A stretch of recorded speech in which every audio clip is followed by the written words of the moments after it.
કેમ કે આવા લાખો દુખિયારા એમના દુઃખ લઈ અને કોઈ પણ ધામે, કોઈ પણ મંદિરે, કોઈ પણ ભુવાજી જોડે પોતાનું દુઃખ લઈને જાય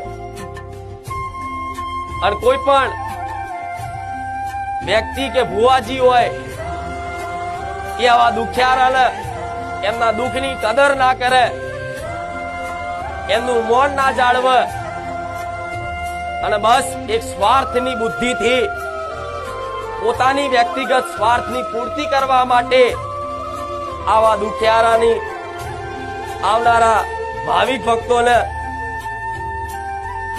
એમની જોડે કંઈક પડાઈ લેવાની, કંઈક લઈ લેવાની આશા રાખે ને, તારે એ ભૂવો એની માતાનો ગુનેગાર બને. આવું મેરડી માતા બોલું છું. એટલા માટે મારા દીકરાને શીખ આલી હતી કે દીકરા કોઈ જોડ માગતો નહીં, બેઠીશું તારા બાપની માતા,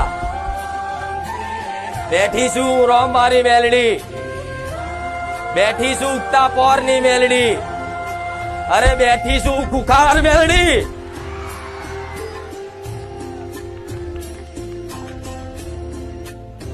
મારે ચમનું રચાવાનું, ચમનું પૂરું કરવાનું એ મને માતાને ખબર છે. તારી બુદ્ધિ ના વાપરતો હું બેઠીશ. શું રચાઈશ, શું કરીશ એ તો મારા દીકરાને સપને ખ્યાલ નથી કે મારી માતા આવા અજવાળા કરશે. પણ આજે બોલ્યા તોલ કરી અને સમય બનાવ્યો